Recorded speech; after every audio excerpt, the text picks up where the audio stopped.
Hello, pattern readers. The flood of new Wheel of Time content continues, and it just keeps getting better, in my opinion. I loved the behind-the-scenes teaser so much, and yet one of the latest ones tops even that. It's a 1-minute teaser called Moiraine's Quest, and it does a really fantastic job of introducing new viewers to what the season and even the series is going to be about. Plus, it has really beautiful visuals and cinematography. You're going to want to watch to the end of this video because there's a theory about what this teaser might be implying for the show that I really want to dig into, and I have a lot to say/rant about. It's going to be fun. Before that, I also wanted to show another little mini teaser that was released as part of a series called The Wheel of Time Explained. This one is all about Aes Sedai. What is an Aes Sedai? Well, the Aes Sedai are a powerful group of female channelers trained in the White Tower of Tarvalon and led by the Amelin Seat. Now, although they're feared by many, Aes Sedai itself means servant of all.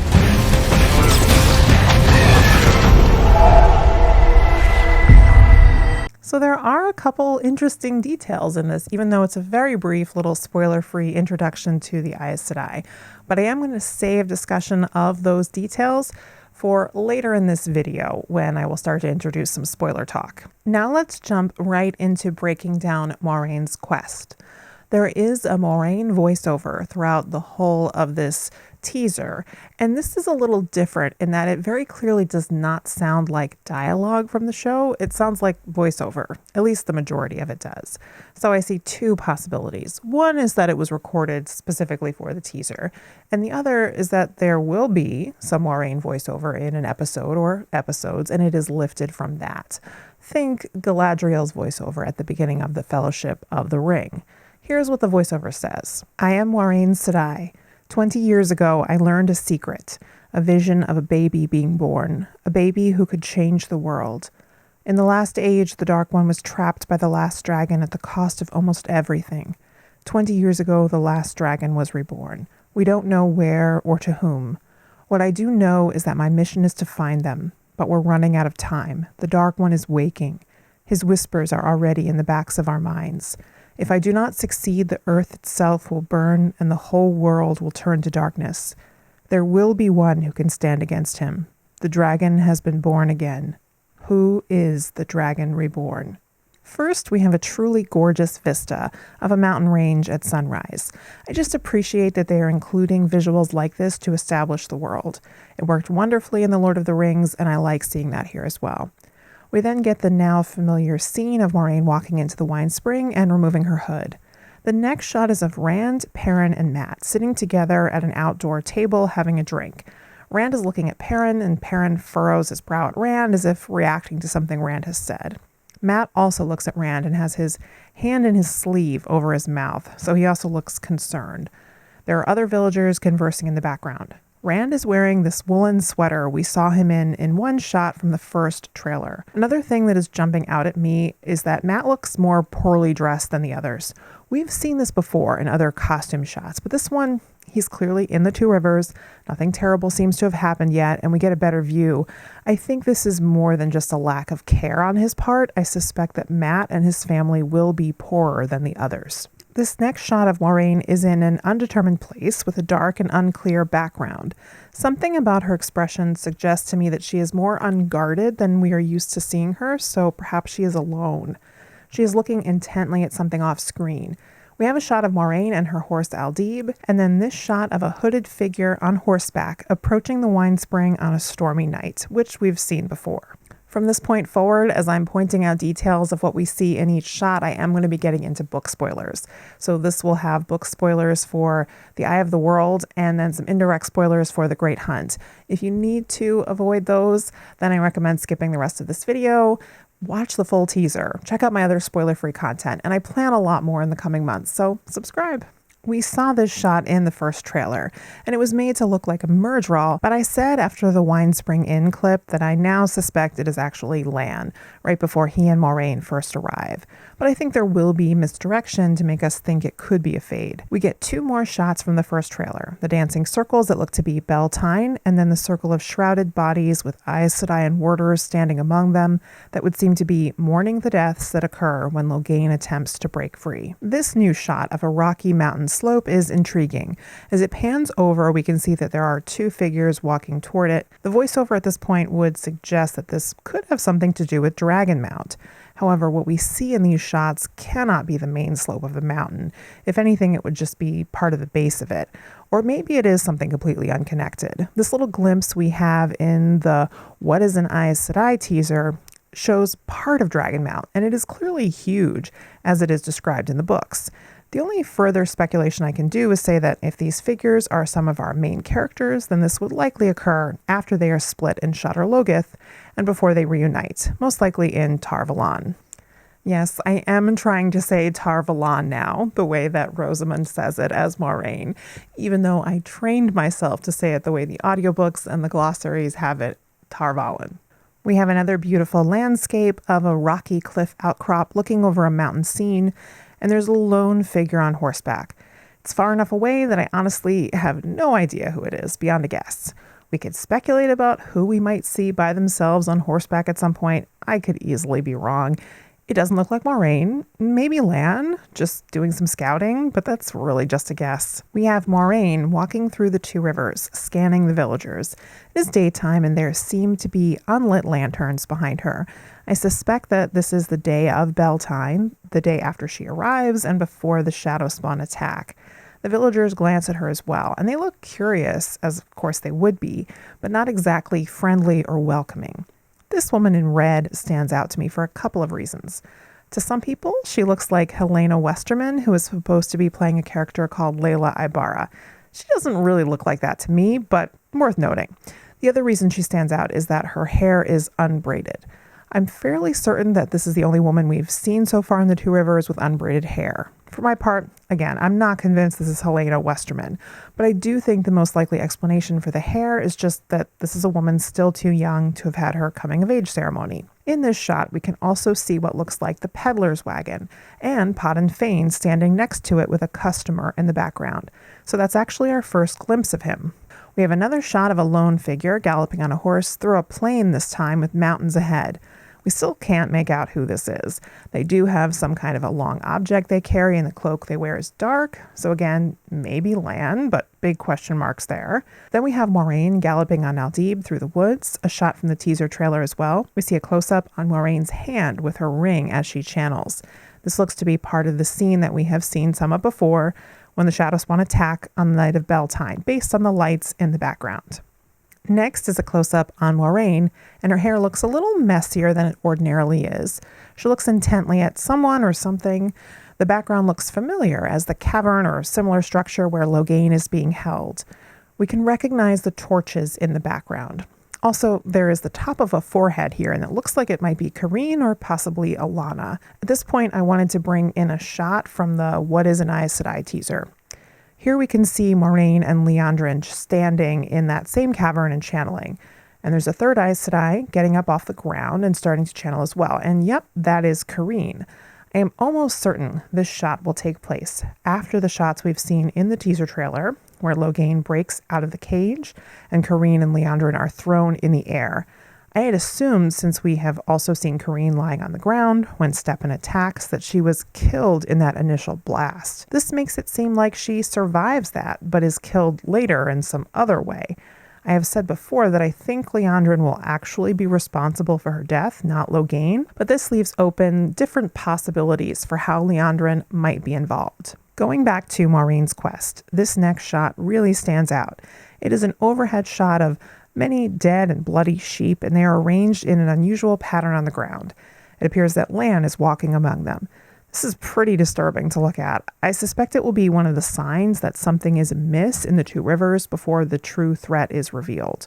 The work of Trollocs, most likely, though it's of course odd they would make a pattern of it.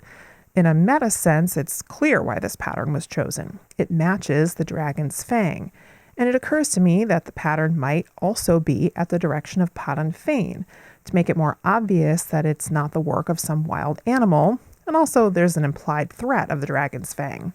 I have to admit, it did give me the vibes of this opening scene in Game of Thrones. The dragon's fang symbology is made even clearer by the next shot, which looks like we are looking down through an opening in a cavern, and we see a number of women walking in a line. It seems likely to be the women's circle, heading into the ritual we got a glimpse of here in the behind-the-scenes teaser.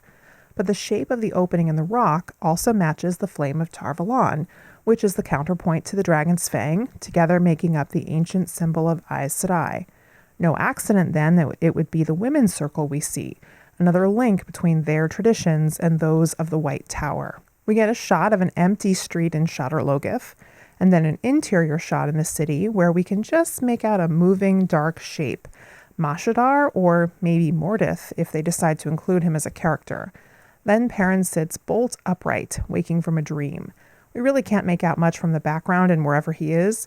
Next, Mat, sleeping on his stomach in what appears to be Shadar Logoth, wakes up. Rand gasps as he wakes and sits up. He appears to have been sleeping outside on some rock. Finally, Egwene also gasps and wakes. She was sleeping with others near a campfire. Likely it is Rand, Perrin, and Mat. They are inside a ruined-looking structure that calls to mind this filming location. The next shot is of a fade on horseback, seen from below and at a distance. It is at night. This one is giving me Ring Wraith vibes, but I in no way mean to criticize with these comparisons. I absolutely don't think this show is going to be derivative. There's just way too much that is original to worry about that. In this shot, we see Moiraine and Lan walking next to each other, and there are several horses ahead of them. Moiraine turns to look back at someone.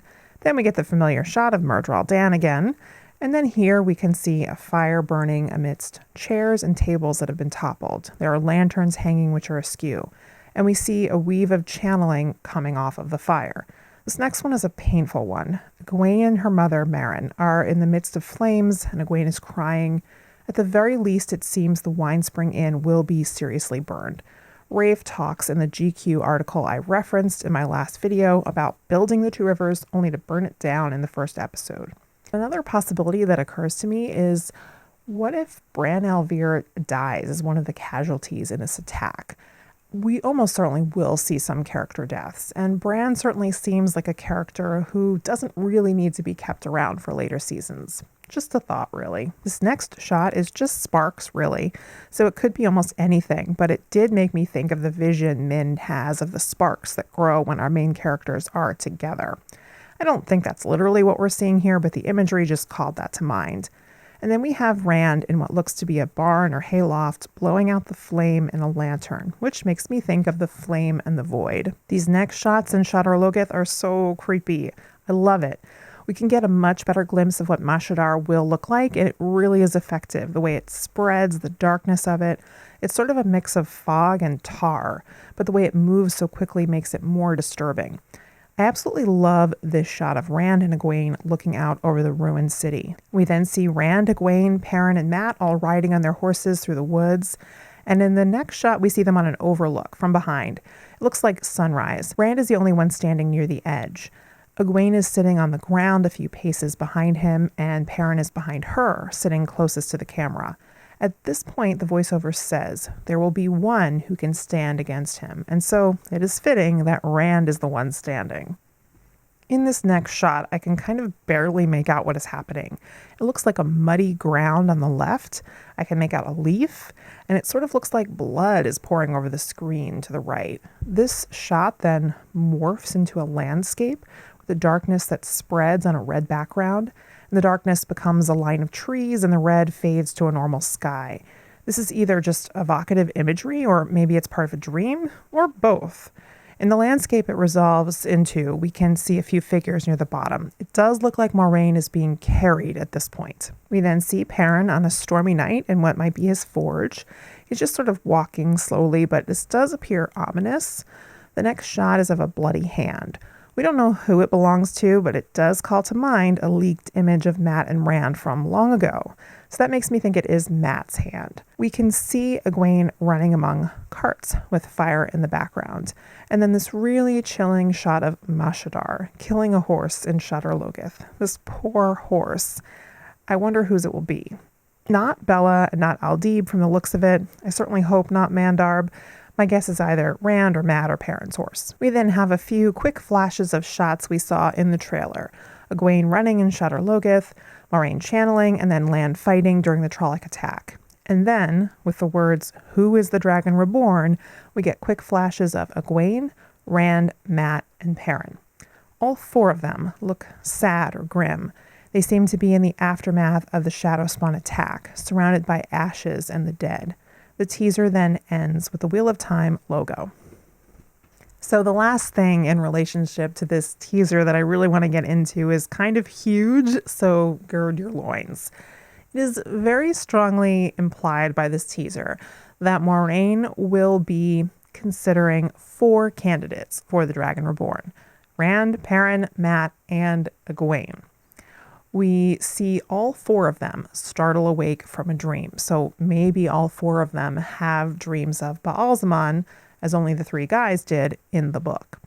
Moiraine also uses a gender-neutral them. She says she has to find them. And then at the end, when she says, "Who is the Dragon Reborn?" we see flashes of all 4 of their faces. On the one hand, this isn't necessarily drastically different than the book, where Moiraine is uncertain among the 3 young men which is the Dragon Reborn. On the other hand, she never does consider Egwene or any other young woman in the book because it is known that Lews Therin Telamon, the dragon, was male. And Robert Jordan has said that souls maintain their gender from rebirth to rebirth. There is, however, more to this than was overtly discussed in the books.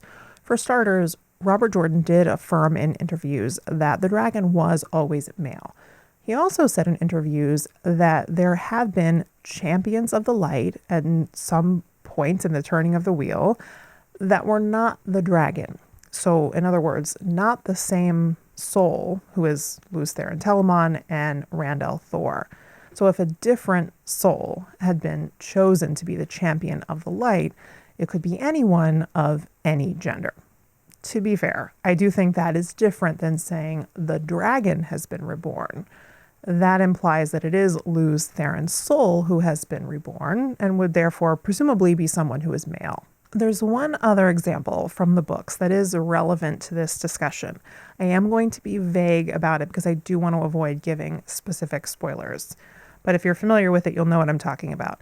The gist of it is this. There is a male Forsaken who is killed, and the Dark One reincarnates him into a female body. This male Forsaken seems to have no issue living in a female body. They do, however, continue to channel saidin because channeling ability is tied to the soul. So a lot of people have some issues with this plot point because it is sort of adjacent to a transgender story without actually being a transgender story. Importantly, the Forsaken with a male soul suffers no gender dysphoria when presenting as female, as one would expect a trans man to do. In short, this character is not a trans man.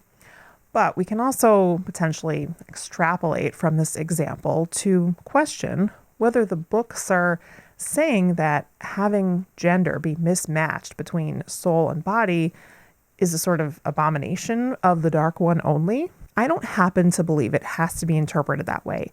I do think tying gender to the soul rather than the body is consistent with validating the transgender experience. But I think we would need to see an example of that occurring naturally in the world without any Dark One interference in order for there to really be an example of transgender representation. Robert Jordan did not do this, but this is something that is relatively easy for the show to rectify. And I do think it's important in a time when there's much broader awareness of non-binary and transgender experiences than there were for Robert Jordan in the 1980s and 1990s when he was conceiving of and writing this story. To be clear, I am absolutely not saying that in the show Egwene will be or should be the Dragon Reborn or channel saidin instead of saidar. Absolutely not. But there's no reason why we couldn't have an Aes Sedai who was born male but channels saidar and presents as female. And the reverse is just as possible, of course.